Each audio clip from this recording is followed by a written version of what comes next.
Disclaimer: I will be reading notes from my phone. Hello, my name is Dion Preston. I will be recording a video diary question and response to Aristophanes' play Lysisteria, adapted by Ellen McLaughlin. My thesis is I will be addressing the motive, strategy, and execution that led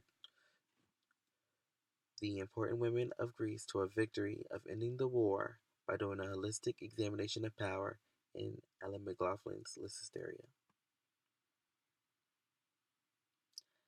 At the opening of the play Lysisteria, adapted by Ellen McLaughlin, the important woman Lysistrata, the main character, awaits the arrival of the very important women of Greece, to come visit so they could, strategize and have a link up. And one of these quotes stood out to me, and this will be my first quote. It's from Lysistrata. The quote goes, "I am not a hostess. I'm a political leader. This isn't about chips or dip."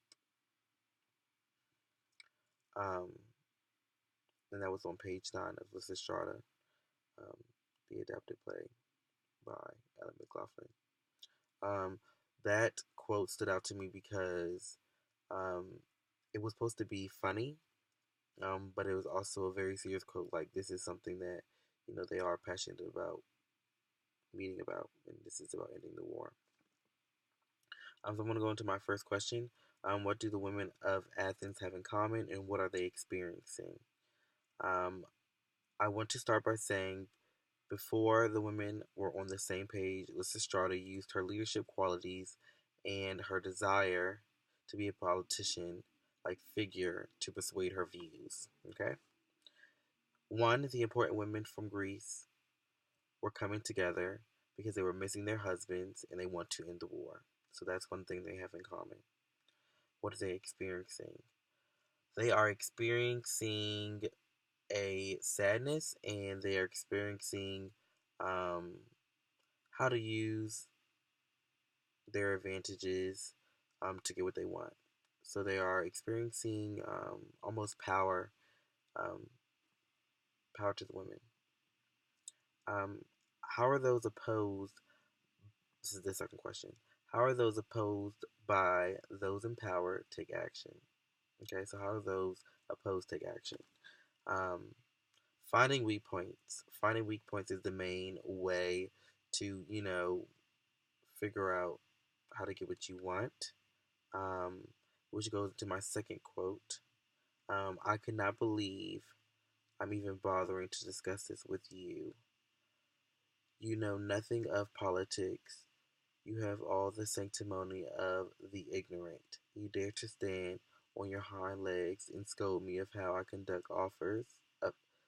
conduct state affairs of state is preposterous. This is a national emergency. There is more at stake than your modeling little soap opera. I need the money for battleships. We're under siege here. Or perhaps you forgot we're in the middle of war, woman. Stand aside and behave yourself. Page 12 by the magistrate and Lysistrata, adapted by Ellen McLaughlin. So, when I say following your weak points, as you see, men do not take women serious, and Lysistrata right now is arguing with the magistrate because she has the keys to the vault and he wants to get in the vault. So, at this point, all these women are not having sex. And that brings me to my third quote.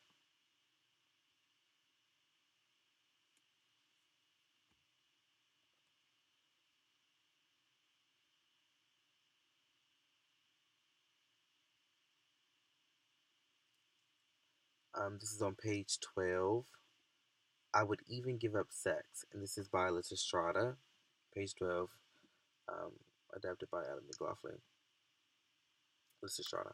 So, finding weak points, and that was one of the main things they knew for a fact that they could take action with is giving up sex. And a lot of the women weren't convinced at first, but then they really truly thought about it once Lysistrata said that.